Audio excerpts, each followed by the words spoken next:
Hay un expediente judicial en Virginia con una frase que merece leerse despacio, muy despacio. La defensa de Miguel Ángel Treviño Morales envió al Tribunal Federal una petición formal para modificar sus condiciones de encierro. En el documento, con esa precisión casi clínica que emplean los abogados cuando quieren que un juez no aparte la vista, describen el estado de su cliente tras 275 días de aislamiento total, estrés extremo, ansiedad severa, desesperación y depresión profunda. Piden compasión al juez. El hombre que suplica esa compasión es Z40. Fue el líder de los Zetas durante su etapa más salvaje, el sujeto que convirtió la decapitación en política de comunicación, que ordenaba quemar personas vivas para que el fuego hiciera lo que las balas no lograban.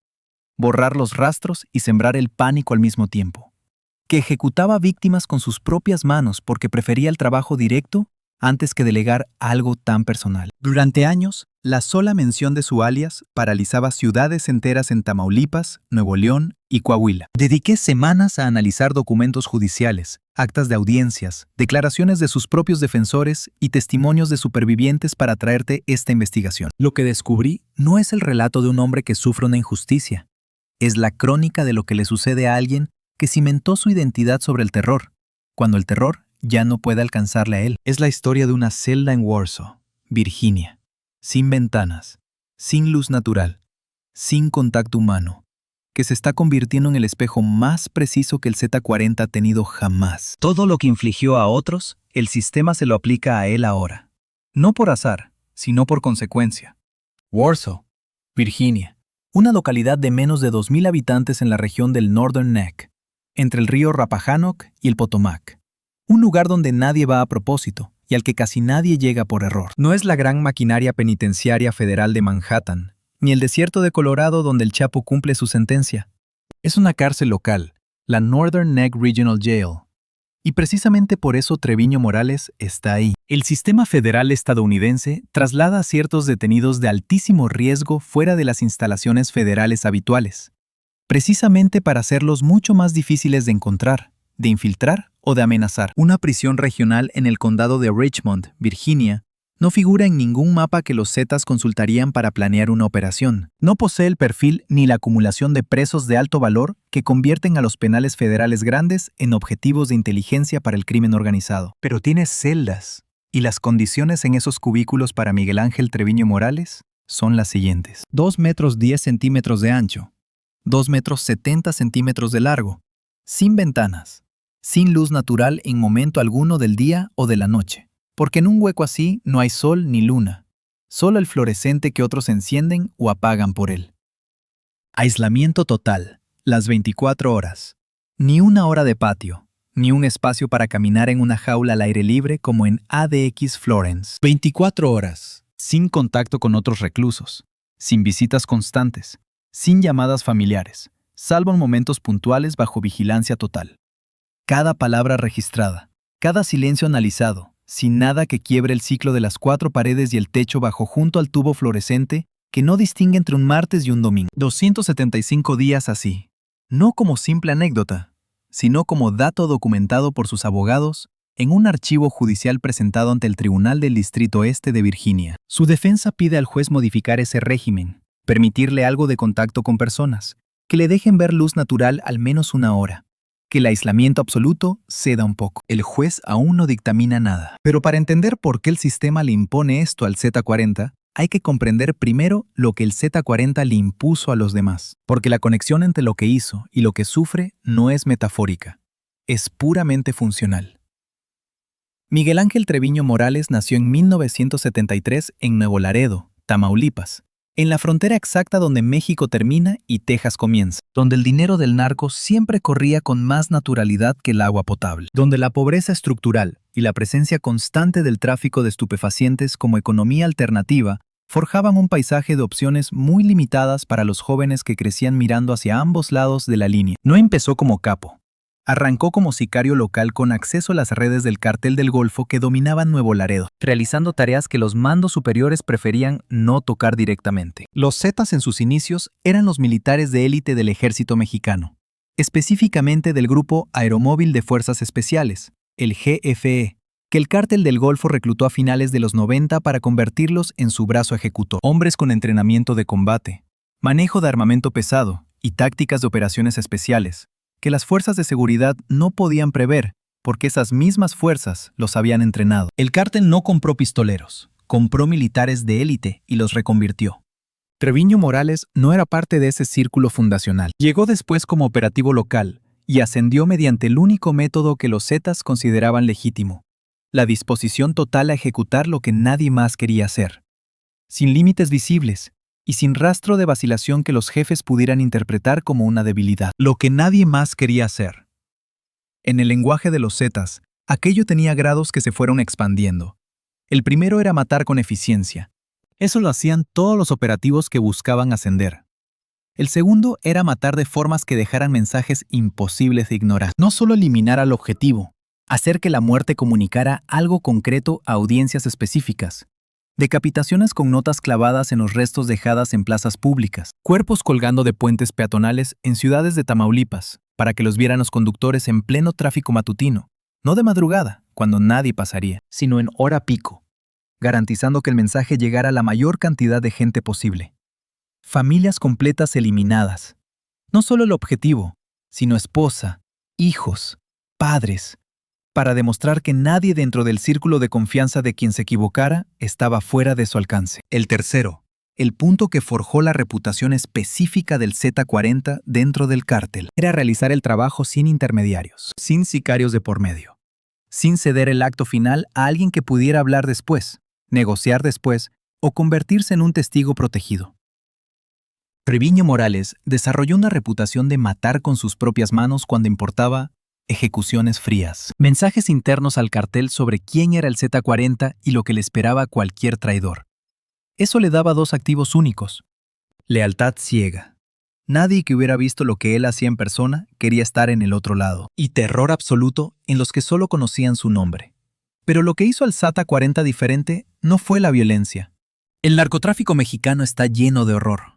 La violencia por sí sola no distingue a nadie. Lo suyo era un método: violencia como gestión empresarial, política de comunicación, protocolo operativo deliberado en vez de un arrebato. Las masacres en Allende.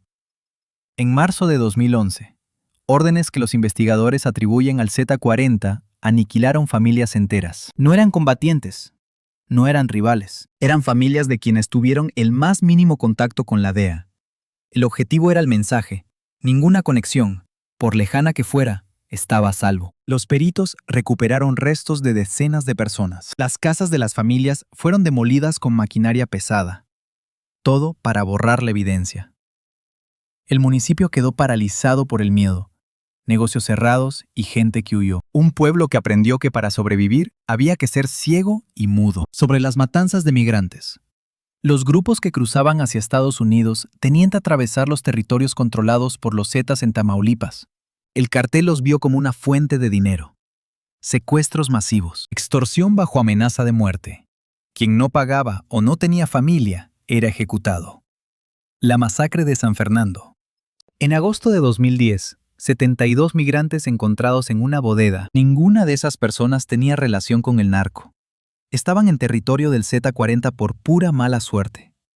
La industrialización de la desaparición de cuerpos. Los Zetas bajo Treviño Morales desarrollaron un protocolo estricto para eliminar toda prueba mediante cremación. Hornos en ranchos remotos, llamados guisos.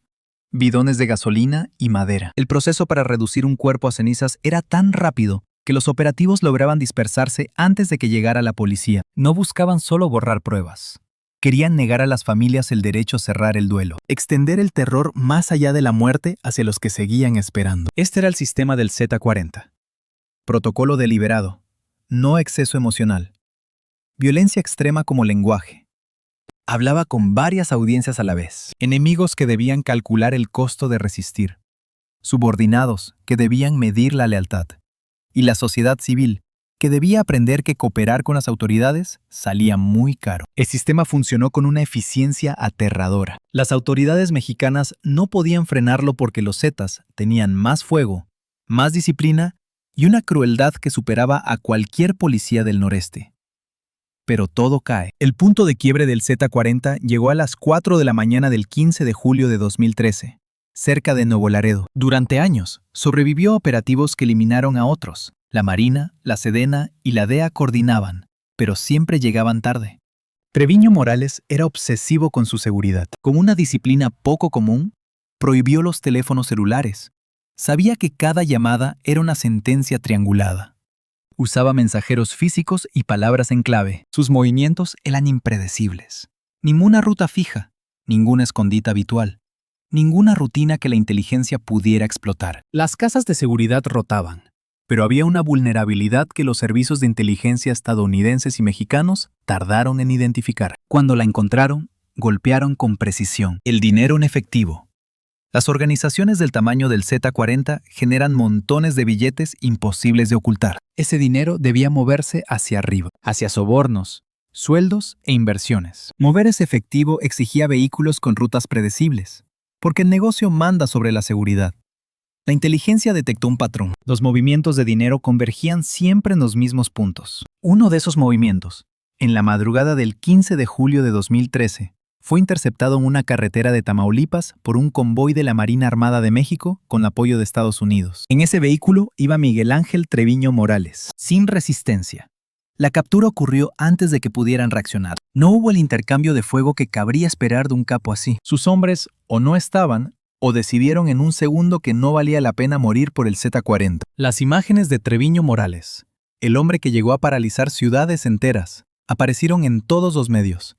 Ahí estaba, esposado y con ropa civil, reducido frente a las cámaras del gobierno. La administración de Peña Nieto lo presentó como el golpe definitivo contra el crimen organizado, pero capturarlo solo fue el inicio de una trama que duraría 11 años más. Entre 2013 y 2024, el líder criminal permaneció recluido en territorio mexicano. Pasó su tiempo en el Altiplano, el mismo penal del que se escapó el Chapo, trasladado constantemente entre prisiones para evitar cualquier plan de fuga. 11 años atrapado en el sistema que, teóricamente, debía juzgarlo. Pero el sistema penitenciario mexicano tiene una falla estructural que ni los años ni las reformas lograron corregir. La corrupción por dinero del narco. Esos mismos mecanismos que permitían al Chapo recibir visitas, comida especial y privilegios en Puente Grande operan en todo el sistema de alto valor. Celulares que entran gracias a las visitas. Guardias que completan su sueldo con pagos del cartel. Amenazas que garantizan la cooperación. La información fluye con una regularidad que los protocolos de seguridad simplemente no logran detener. ¿Qué comunicaciones mantuvo Treviño Morales durante esa década? No hay respuesta pública oficial, pero sí conocemos el efecto que tuvo su ausencia. El cartel se fracturó con rapidez tras la caída de su líder más brutal. Surgieron facciones como el Cártel del Noreste y los llamados Zetas Vieja Escuela, que se enfrentaron por el control de territorios que él antes mantenía unidos con terror. Aquella guerra interna dejó miles de muertos adicionales en el noreste mexicano. Una espiral de violencia que aún no encuentra su final. Para Estados Unidos, que observaba esta fragmentación desde fuera, cada año de Treviño Morales en una cárcel mexicana representaba una fuente de incertidumbre. ¿Qué información salía de sus celdas? ¿Tenían los nuevos grupos criminales instrucciones directas desde algún pabellón de un penal federal? ¿Llegaría la justicia real o solo una gestión indefinida de la situación? En febrero de 2025, México extraditó a Miguel Ángel Treviño Morales a Estados Unidos. Los agentes federales lo procesaron con la frialdad burocrática aplicada a cualquier detenido de alto perfil, sin importar su pasado. El destino final fue la Northern Neck Regional Jail en Virginia, donde se le impuso un régimen distinto a cualquier penal federal convencional. Una celda de 2 metros por 2,70 metros, sin ventanas, bajo confinamiento solitario durante 24 horas al día. Estas medidas no son un castigo, sino una designación del Departamento de Justicia para presos que siguen representando un peligro para la seguridad nacional. El Chapo, García Luna o Maduro tienen restricciones similares. Pero existe una diferencia crucial en el caso de Treviño. Según sus abogados, las condiciones son más severas, principalmente por un detalle técnico que lo cambia todo: la ausencia absoluta de ventanas. En la prisión de ADX Florence, las celdas tienen al menos pequeñas aperturas para ver un trozo de cielo y sentir la luz natural. Aquí, en Virginia, no hay nada. El ciclo circadiano, ese reloj biológico que nuestra especie desarrolló con la luz solar, se rompe por completo. El cuerpo pierde la referencia del día y la noche, desregulando funciones básicas como el sueño y la producción hormonal. Tras meses en esta oscuridad, los efectos son clínicos. Los abogados presentaron ante el juez un informe detallado sobre el estado mental de Treviño Morales después de 275 días, estrés extremo, ansiedad severa y una depresión profunda que requeriría atención médica urgente en cualquier otro lugar. La defensa argumenta que estas condiciones le impiden participar en la preparación de su propio caso, pues el hombre ya no es capaz de distinguir el tiempo. Más allá del recurso legal, la imagen es impactante. El que fuera el Z40, en la penumbra constante, pidiendo piedad por escrito, es el hombre que nunca tuvo compasión por sus víctimas, solicitando la hora para entender la realidad de su encierro. Para comprender lo que vive hoy en Virginia, hay que contrastarlo con la historia de terror que él mismo escribió en los territorios de Tamaulipas y Coahuila. Ansiedad severa, desesperación activa. No es solo un estado de ánimo, es una condición psicológica documentable. Hablamos de depresión clínica que, en cualquier otro contexto, requeriría asistencia médica inmediata. Sus abogados llevaron este informe ante el juez con un argumento técnico claro. El sistema legal federal permite plantear esto. Argumentan que las condiciones actuales de detención están dañando a su cliente. Aseguran que el trato recibido compromete seriamente su capacidad mental. Dicen que es imposible que un hombre pueda contribuir a su propia defensa bajo tales niveles de deterioro. Hablan de alguien que ha perdido el ritmo biológico. No duerme de forma regular. No distingue el día de la noche. Lleva más de 9 meses sin tener contacto humano significativo. Argumentan que, bajo estas circunstancias, es imposible que participe en la preparación de su caso. Es la postura legal, pero detrás de esos documentos, la realidad evoca una imagen humana inevitable. El Z40, ahí dentro de esa celda. En la oscuridad perpetua de una luz fluorescente que nunca cambia de intensidad. Pidiendo por escrito a un juez que le tenga algo de compasión. El mismo hombre que jamás mostró piedad por nadie, ahora suplica clemencia. Para entender el peso real de lo que el Z40 vive hoy en Warsaw, Virginia, hay que establecer un contraste necesario. No es un simple ejercicio retórico. Es un análisis frío de lo que esa celda sin ventanas representa para alguien con su pasado específico. Pensemos en Tamaulipas, en Coahuila, en todos esos territorios que los Zetas controlaron con mano de hierro. Bajo su mando, Treviño Morales tomaba decisiones sobre vidas ajenas con la misma frialdad con la que un ejecutivo aprueba un presupuesto. Un cálculo en una reunión de directivos. Aquel que debía morir, moría. Los métodos no se elegían por simple crueldad personal. Aunque esa crueldad existía, todo se basaba en la efectividad comunicativa. ¿Qué grado de terror generaba este método frente a aquel otro? ¿Qué mensaje llegaba con mayor fuerza a su audiencia? Era violencia convertida en logística. Los sobrevivientes de sus operaciones, quienes tuvieron la desgracia de perder familiares en masacres, secuestros o ejecuciones, cuentan lo mismo. En entrevistas con periodistas y organizaciones de derechos humanos, describen algo que se repite con una consistencia que no puede ser casual. Lo más devastador no era la violencia en sí misma, sino la total imposibilidad de hacer nada para detenerla. Había una impotencia absoluta al saber que el Estado no podía o simplemente no quería protegerlos frente a algo sin límites. Dependían totalmente de decisiones tomadas por terceros, sin contacto con el mundo exterior ni forma de influir en su destino. Vivían sin saber qué pasaría al día siguiente. Eso es, exactamente, lo que Treviño Morales experimenta hoy en Warsaw, Virginia. Con una diferencia clave, él no será ejecutado. Será juzgado con todas las garantías procesales que él nunca ofreció a nadie. No es una venganza poética, es la consecuencia natural de ser el tipo de criminal que fue.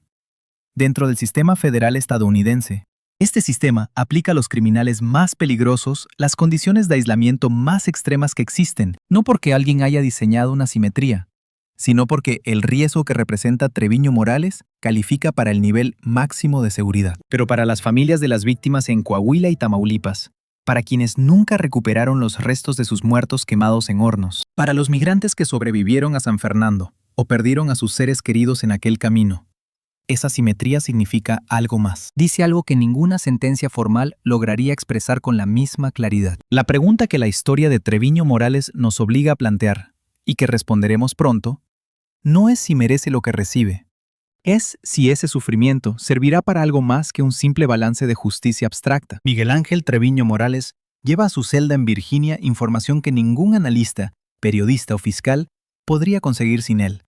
Y esa información no se limita a operaciones pasadas del narcotráfico.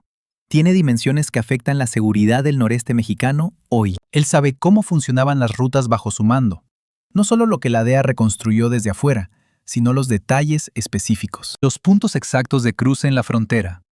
Los momentos del día y los días de la semana elegidos para minimizar el riesgo.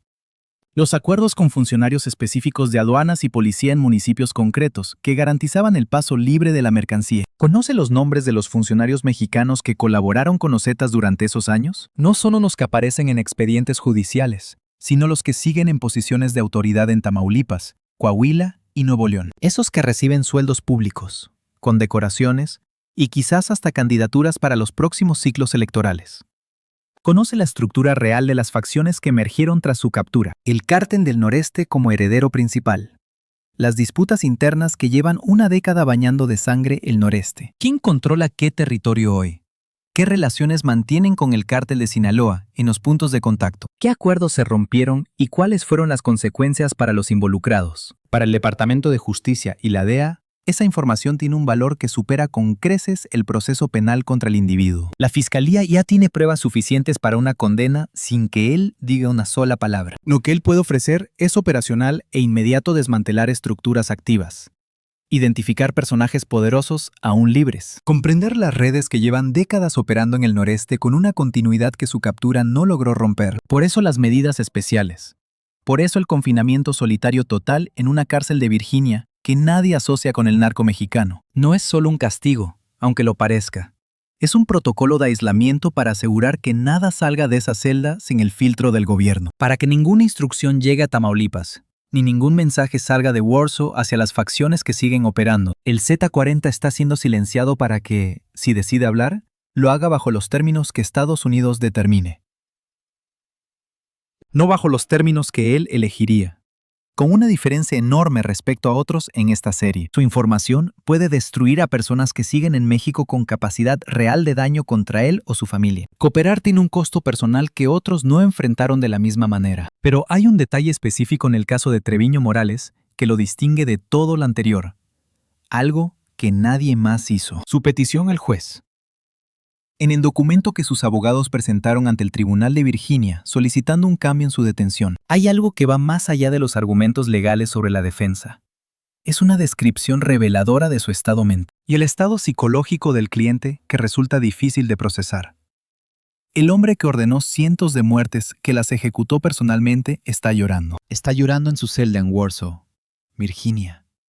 En el documento que sus abogados presentaron ante el tribunal solicitando un cambio de condiciones, hay algo más. Hay un elemento que va más allá de los argumentos legales habituales sobre la defensa. Sus abogados son muy precisos al describir la situación. Hablan de estrés extremo, ansiedad severa y una desesperación activa como condición clínica. No es un estado pasajero, es algo documentado y real. Una depresión que requeriría ayuda terapéutica urgente en cualquier sitio que no fuera esas celdas sin ventanas, bajo medidas de seguridad extrema. Sus defensores piden que el juez considere que lleva 275 días en aislamiento solitario total, un periodo que excede cualquier estándar. Alegan que esto supera lo que las normas internacionales de derechos humanos permiten, y que el deterioro mental compromete su capacidad de defenderse. Es un argumento legal, sí. Uno que cualquier abogado tiene la obligación de plantear. Pero tras las palabras, queda una imagen que inquieta. El Z-40 en esa celda, en la oscuridad constante de una luz que no sabe si es mediodía o madrugada, pidiendo compasión a un juez. El mismo tipo que diseñó sistemas de terror para que otros sintieran ese mismo miedo. El que quemó cuerpos para dejar a familias en la incertidumbre. Diseñó una angustia psicológica tan deliberada que solo alguien que entendía el dolor humano podría haberla fabricado. Destruyó familias enteras, familias que no habían hecho nada, salvo estar cerca de alguien que cometió un error.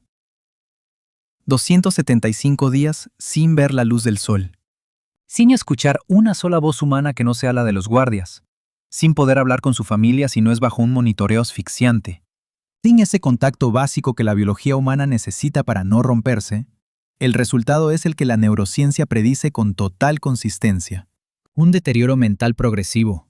Empieza con ansiedad y problemas para dormir, y avanza hacia episodios de desorientación temporal y de identidad. La pérdida gradual de quién es uno mismo cuando nadie externo te confirma tu existencia. Puede terminar en daño cognitivo permanente si sigue así. Y procesar ese proceso, aplicado al Z-40, exige honestidad. No porque no merezca un castigo severo, sino porque Él conoce el sufrimiento extremo. Él lo diseñó, lo construyó y lo refinó. Ahora lo experimenta desde el único ángulo que no conocía, el de la víctima que no tiene escapatoria. Saber lo que es el horror porque lo produjiste, y luego vivirlo en carne propia sin control ni salida. Eso no tiene nombre en ningún idioma. Pero la Celda sin ventanas de Warsaw está produciendo exactamente eso en Miguel Ángel Treviño Morales cada día desde febrero de 2025. La súplica al juez es la expresión pública de su derrota. El hombre que jamás mostró piedad alguna, ahora la implora ante un tribunal formal, un tribunal que le ofrece las garantías procesales que él nunca entregó a sus víctimas. El juez todavía no ha tomado una decisión final. Hay personas en Coahuila y Tamaulipas que llevan años esperando algo que la justicia no puede devolver. No la vida de sus seres queridos, ni la certeza de lo que ocurrió exactamente con los cuerpos que los Zetas quemaron en los llamados guisos. Muchas familias nunca supieron nada. El sistema de terror del Z40 se diseñó para producir esa incertidumbre como herramienta de control, para que el duelo fuera imposible de cerrar. Era un terror que seguía funcionando años después de los hechos, sin que el cartel tuviera que hacer nada más. La herida seguía abierta por sí sola. Lo que esas familias esperan es la documentación de la verdad, el reconocimiento oficial de que sus muertos existieron y fueron eliminados. Quieren ver que el liderazgo criminal tiene nombre, apellido, y que está encerrado en esa celda de Warsaw, esperando ser juzgado finalmente. Ese reconocimiento es parcial, porque el proceso en Estados Unidos juzga crímenes con conexión a sus intereses: narcotráfico, dinero, rutas. No juzgan las masacres de Allende, ni a los migrantes de San Fernando, ni a los miles que murieron bajo el dominio del Z40 en el noreste. Decisiones Treviño Morales tomaba como si fueran movimientos de negocios. Esas cuentas siguen abiertas, como tantas otras en la historia criminal, como las de las víctimas del chavismo o del cártel de Sinaloa, cuyos líderes terminaron en cárceles lejanas por cargos que no intruyen todo su daño. Pero esa celda sin ventanas en Warsaw sí produce algo para esas familias. No es una sentencia formal, es una imagen que genera algo real. Es la prueba de que el sistema finalmente encontró al Z40. Que la frontera que antes lo protegía ya no es nada. Él está ahí, en la oscuridad. Es una justicia pequeña, quizá imperceptible comparada con el dolor causado, pero es una prueba tangible de que el poder absoluto tiene un fin. Ese reconocimiento parcial de sus crímenes no surge directamente del proceso en el Distrito Este de Virginia. La justicia estadounidense es precisa y limitada. El sistema federal juzga los crímenes con conexiones directas a sus intereses: el narcotráfico, las rutas de cargamento, todo el dinero manchado de sangre que cruzó la frontera hacia Estados Unidos. Pero esos cargos no cubren las masacres en Allende, Coahuila, no incluyen a los 72 migrantes de San Fernando, ni a los miles de mexicanos que murieron bajo su dominio. Durante años, el noreste vivió una pesadilla. Treviño Morales tomaba decisiones de muerte como si fueran simples transacciones de negocios. Esas cuentas siguen abiertas. Es como lo que ocurre con las víctimas del chavismo que vimos en el reportaje sobre Maduro y Cilia Flores, o como las víctimas del cártel de Sinaloa que nunca aparecieron en el juicio del Chapo. Son sistemas criminales que dejaron daño a escala masiva. Casi siempre, sus líderes terminan en cárceles extranjeras por cargos técnicamente correctos, pero que omiten gran parte del horror que causaron. Sin embargo, esa celda sin ventanas en Warsaw produce algo valioso para las familias. Ninguna sentencia formal puede generar este alivio, pero la imagen concreta sí lo hace. Es la prueba irrefutable de que el sistema finalmente atrapó al Z40. La frontera que durante años pareció blindarlo ya no protege nada en absoluto. Está ante un tribunal. Vive ahora en una oscuridad permanente. Siendo honestos, es una fracción minúscula del horror que él provocó en otros, pero es algo real y está sucediendo ahora mismo. No es justicia total. Probablemente nunca lo será, pero es el inicio del cierre para una historia que, durante demasiado tiempo, pareció no tener final alguno. En Warsaw, Virginia, hay una celda de 2,10 metros por 2,70 metros. No tiene ventanas. Allí, Miguel Ángel Treviño Morales lleva 275 días encerrado. Sin ventanas significa exactamente eso. Le han quitado la posibilidad de saber qué ocurre afuera. No sabe si es de día o de noche. No sabe si llueve o si hace sol. El mundo exterior parece haberse detenido para él desde el instante en que entró. El fluorescente sigue encendido. Es la misma luz mortecina que lo recibió el primer día, y que seguirá allí cuando salga. No hay forma de saber si son las 3 de la tarde o las 3 de la madrugada. Esa celda no ofrece ninguna referencia temporal para quien está confinado dentro. La comida llega cuando el sistema dicta, no cuando él tiene hambre. No hay voz humana, solo el guardia que deja la bandeja sin recibir órdenes de conversar. No hay contacto, ni luz solar, ni nada que conecte a este hombre con el mundo que alguna vez controló a su antojo. Como si todo el territorio de Tamaulipas, Nuevo León y Coahuila fuera una extensión directa de su propia voluntad. El mismo hombre que paralizaba ciudades enteras con solo mencionar su nombre, que decidía sobre la vida y la muerte con la misma indiferencia con la que cambias de canal. Construyó un sistema de terror tan eficiente y cruel que quienes heredaron sus plazas lo estudiaron como un manual. Aprendieron qué es posible hacer cuando no existen límites. Y ahora, ese hombre presentó un documento al juez. Pide modificar sus condiciones. Exige un poco de luz natural, aunque sea 1 hora al día.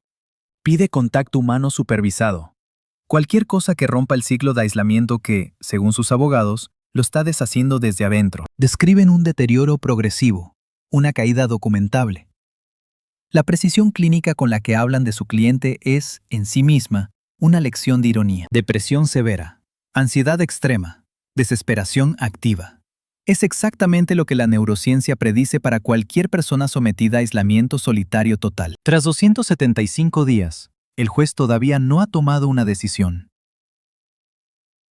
Mientras el juez reflexiona, el fluorescente sigue encendido en Warsaw.